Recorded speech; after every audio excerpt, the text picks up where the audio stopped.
एक फार्मर भी हूँ। पूरे दिन में 24 घंटे में मुझे बस 5-6 घंटे टाइम मिलता है आर्ट के लिए। दादी करती थी पेंटिंग्स वगैरह, तो स्कल्पचर वगैरह करती थी, घर का मतलब मैप वगैरह बनाती थी। तो उनके थ्रू मुझ में आए ये सारे गुण। मैं ज्यादातर रियलिस्ट पे काम करता हूँ और हिंदू गॉड्स वगैरह पे काम करता हूँ। आर्ट मेरी लाइफ है और इसके बिना मैं जी नहीं सकता। अगर लाइफ आर्ट नहीं है तो मेरी लाइफ खत्म है बिल्कुल। दोस्त कम बनाओ, बनाओ लेकिन दोस्त कम बनाओ, हो सके तो बनाओ ही मत।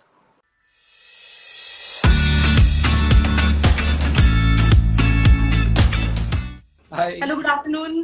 कैसे हो आप? मैं बढ़िया हूँ, आप सुनाओ मैम। मैं भी ठीक हूँ। तो सबसे पहले आपका बहुत बहुत स्वागत है हमारे इस इंस्टाग्राम लाइव सेशन पे। Thank you ma'am. तो मैं चाहती हूँ कि आप अपने बारे में कुछ हमारी ऑडियंस को बताएं। ओके। मेरे मेरा नाम अनुज सिंह है और मैं एक गांव में रहता हूँ, गाजियाबाद से बिलोंग करता हूँ। और मैं एक फार्मर भी हूँ।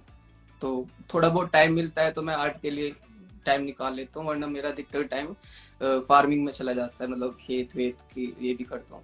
तो यही मान लो कि पूरे दिन में 24 घंटे में मुझे बस 5-6 घंटे टाइम मिलता है आर्ट के लिए, तो वो मैं उसमें स्पेंड करता हूँ। ओके, तो हम बात करेंगे आपकी पेंटिंग की। तो ये आप कब से आपने स्टार्ट किया है एंड कहाँ से आप इंस्पिरेशन मिली आपको? कहाँ से? आपकी फैमिली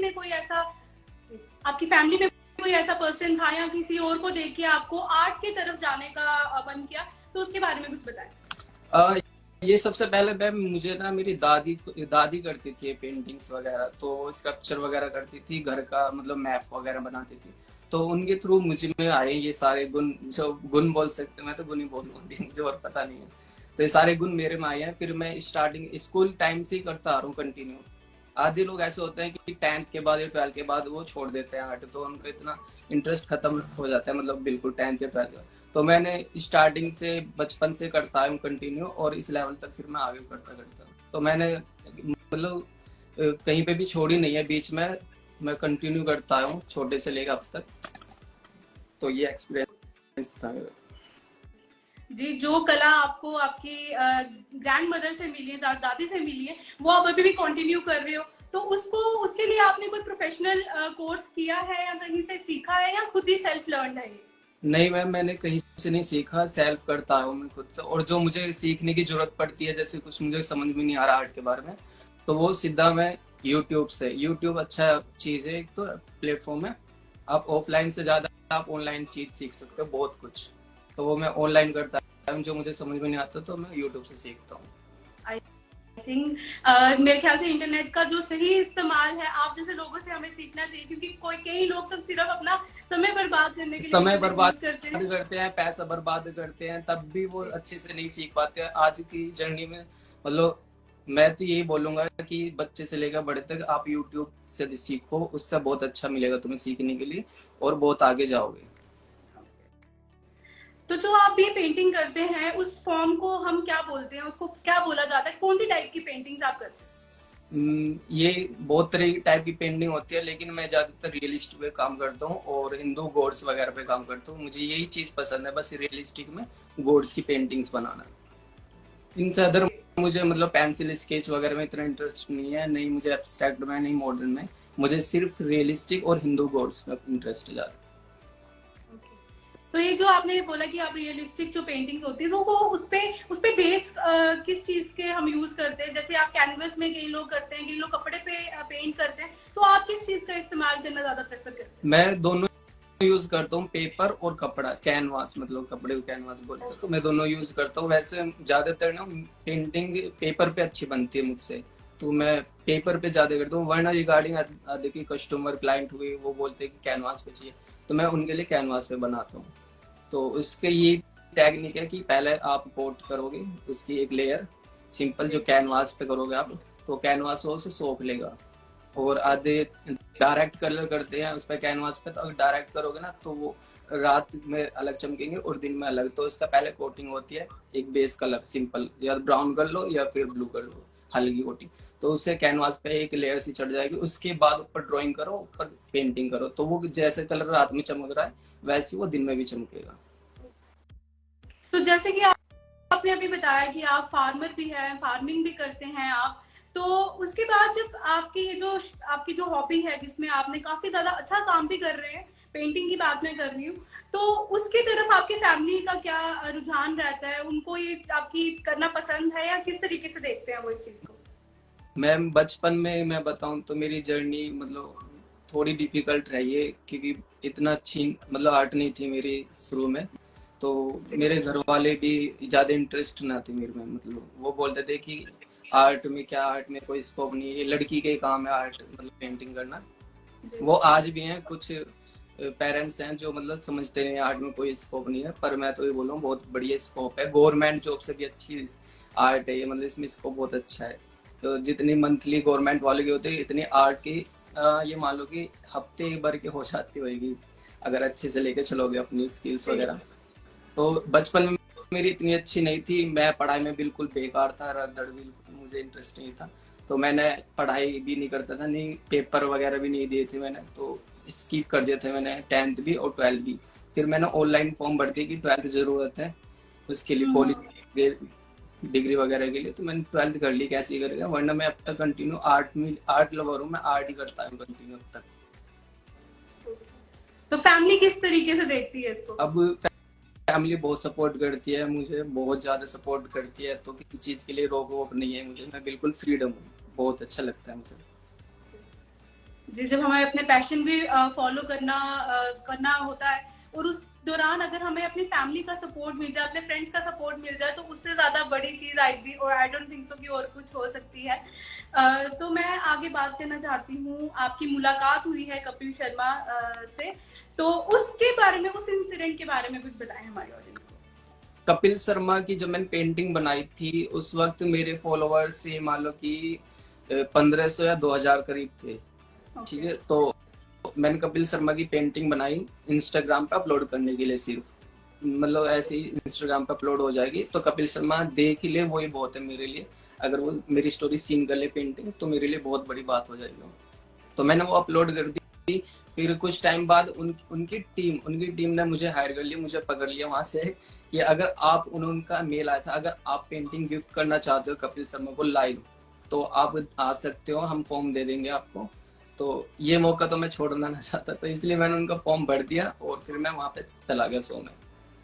तो वरना अगर आप भी जाओगे ना कपिल शर्मा में तो एज ए ऑडियंस बन के वहां पे फॉर्म भरोगे तो आपको फॉर्म मिलने में पता 6-7 महीने लग जाएंगे उनकी तरफ से, क्योंकि पर डे उनके पास 1000 या 1500 फॉर्म मतलब रिक्वेस्ट जाती है कि हमें कपिल शर्मा शो से में जाना है, मतलब कपिल से मिलना है। तो आपको 6-7 महीने लग जाएंगे वहां तक जाने में। तो अब ये है कि मैं अब उनकी लिस्ट में ऐड हो गया हूँ, ग्रुप में, व्हाट्सएप ग्रुप में ऐड हूँ, तो अब जब चाहूँ जब जा सकता हूँ और किसी को भी भेज सकता हूँ। और इस पे मेरे बहुत ज्यादा फर्क पड़ा है, फॉलोअर्स बढ़े हैं, मेरे फैन फॉलोइंग्स बढ़ी है बहुत ज्यादा। तो कपिल शर्मा से मिलने का एक्सपीरियंस कैसा रहा? उनसे क्या बात हुई आपकी, उसके बारे में बताएं। अब जैसे हम टीवी में देखते हैं कपिल को, कपिल हुई या कैटरीना कैफ थी मेरे उस वक्त, वो फोन बूथ के उसके प्रमोशन के लिए आए थे। तो जैसे हम टीवी में देखते हैं, दरअसल क्या है कि सामने से बिल्कुल वो ऐसी नहीं होती, सच बताओ वो मेरे से भी छोटे हाइट के हैं और मतलब बहुत अलग दिखते हैं वो सामने से, अगर आप भी देखोगे। तो ये मान लो कि मैं स्कूल टाइम से और अब तक स्टेज पे पहली बार चढ़ा हूँ ऐसे, और माइक भी हाथ में लिया हूँ। थोड़ी सी घबराहट हो रही थी उस वक्त कपिल शर्मा से क्वेश्चन या फिर ऐसे कुछ बोलने में। तो ऊपर से इतनी ठंड भी लग रही थी, वहां पे एसी चल रहा था बहुत ज्यादा, और सारे कैमरे के फोकस मेरे पे था। बहुत घबराहट हुई थी उस वक्त, पर मैं सोचा कि दोबारा से जाऊंगा, मैं अच्छे से जाऊंगा इस बार, कोई मौका नहीं छोड़ूंगा, तो सबसे मिलूंगा, सबके लिए गिफ्ट ले जाऊंगा पेंटिंग। यही तब मुझे बहुत अच्छा लगा। वैसे सबसे मिल गया, अर्चना मैम से भी, कपिल शर्मा से भी बहुत अच्छा लगा मुझे। तो ये तो एक पूरे लाइफ टाइम एक्सपीरियंस था आपके लिए। और मैं एक बात और कहूंगा, जैसे कि कुछ 10th और 12th तक स्कूल करते हैं जो बच्चे, साथ साथ वो ड्राइंग भी करते हैं, फ्रेंड्स भी बनाते हैं। तो मेरे कोई अब तक बचपन से लेकर और अब तक मेरा कोई फ्रेंड्स नहीं रहा है, तो मैंने खुद ही करा है। तो अगर मैं फ्रेंड्स रखता, मुझे फ्रेंड्स रखना मुझे ज़्यादा इंटरेस्ट नहीं है, नहीं फ्रेंड्स में रहना। तो अगर मैं अपने दोस्त रखता तो उनके साथ ही रह जाता, मैं थोड़ा बिगड़ भी जाता मतलब। तो इतनी अच्छी स्किल्स मेरी अब तक नहीं होती जितनी अब होगी मेरी। तो सिंपल और सिंगल रहे अब तक, मैं खुद से करता हूँ। तो मैं ये कहूँगी कि मतलब फ्रेंड्स रखो तो ऐसे अच्छे रखो जो तुम्हें आगे सपोर्ट करे बहुत ज़्यादा, गलत संगत में ना जाओ, हर चीज में सपोर्ट करे आपका, बस। हमारी कंपनी काफी मैटर करती है। मुझे लगता है कि आपने अपनी पेंटिंग्स को ही अपना फ्रेंड बना लिया है। बिल्कुल मेरी लाइफ है, बिल्कुल आर्ट मेरी लाइफ है, और इसके बिना मैं जी नहीं सकता। अगर लाइफ आर्ट नहीं है तो मेरी लाइफ खत्म है, बिल्कुल। तो आर्ट भी काफी ज्यादा अच्छा करते हैं आप। आगे मैं पूछना चाहूंगी आपसे कि आपने वर्कशॉप भी एक बार कंडक्ट की है स्टूडेंट्स के साथ, तो आपका टीचिंग, ऐसे तो आप आर्ट बना रहे हैं, आप अपलोड करते हैं, बट जब वो टीचिंग वाला आपने थोड़ा सा उनको सिखाया, एक वर्कशॉप कंडक्ट की, तो उस टाइप के आपका क्या एक्सपीरियंस रहा? बच्चों के साथ इंटरेक्शन कैसी रही, उनको सिखाने का प्रोसीजर, उसके उसके बारे में कुछ बताएं। मैम ये मेरा पहली बार था, मतलब कि ऐसा बच्चे ने सिखाना, तो उसमें भी थोड़ी सी घबराहट हुई। ये सब चीज मेरे लिए पहली बार है, इंस्टा पे फॉलोवर से लाइव आना आपके साथ, और बच्चों को सिखाना, कपिल शर्मा में जाना। तो ऐसे धीरे धीरे सब सीखता जा रहा हूँ मैं कि कैसा होना चाहिए। अब आपके साथ लाइव आऊंगा, आगे चल के मैं खुद सिंगल, मतलब सिंपल और सिंगल लाइव आऊंगा लाइव, और सबको सिखाऊंगा लाइव, तो थोड़ा सा खुल जाऊंगा ऐसे। तो ये मेरे जैसे अब फॉलोवर्स गेन हुए, फैन फॉलोइंग्स हुई हैं ज़्यादा, तो इसकी रिगार्डिंग फिर मेरे पास से वर्कशॉप के लिए आए थे रिक्वेस्ट, और मेल भी आते हैं कुछ कंपनी के, तो फैन फॉलोइंग की वजह से आए हैं मेरे ज़्यादातर। तो फिर मैं गया, हिमाचल गया था, वहाँ पे पढ़ाने गया था। बच्चों का रिएक्शन बहुत अच्छा रहा, उनसे एक लगाव भी हो गया था मुझे, और उनको भी मुझसे लगाव हो गया था। तो जाते वक्त जब मैं वहाँ से वर्कशॉप खत्म करके जा रहा था, तो वो बहुत ज्यादा रोए थे, मुझे गले लग लग के रोए थे, मेरे ऑटोग्राफ वगैरह, फोन नंबर लिए थे, अब तक मेरे पास फोन करते हैं। तो उस वक्त मुझे भी बहुत ज्यादा रोना आ रहा था, मेरा जी नहीं कर रहा था वहाँ से छोड़ने का बिल्कुल भी।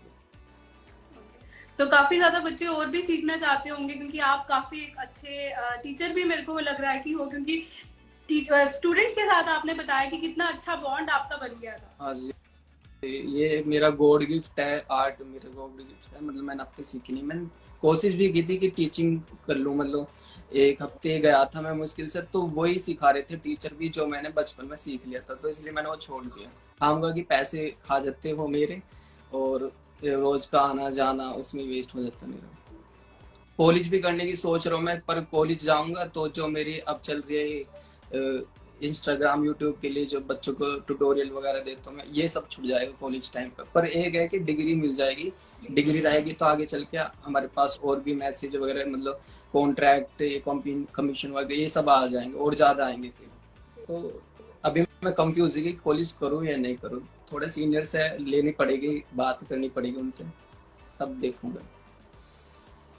तो प्रोफेशनल ट्रेनिंग की आई गेस वो कहीं ना कहीं हमें हेल्प करती ही है इन फ्यूचर।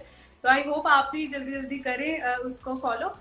तो मैं आगे बात करना चाहती हूँ, जैसे आपने मेंशन किया इंस्टाग्राम का, यूट्यूब का, तो मैं चाहती हूँ कि आप बताएं कि आपके लिए जो सोशल मीडिया है, जैसे सोशल मीडिया प्लेटफॉर्म्स की मैं बात की है अभी, तो उन प्लेटफॉर्म्स ने आपके लिए कैसा रोल प्ले किया है? क्या वो आपके लिए बड़ा अच्छा रहे हैं या इतना ज्यादा अच्छा नहीं रहे हैं? तो उस बारे में बताएं।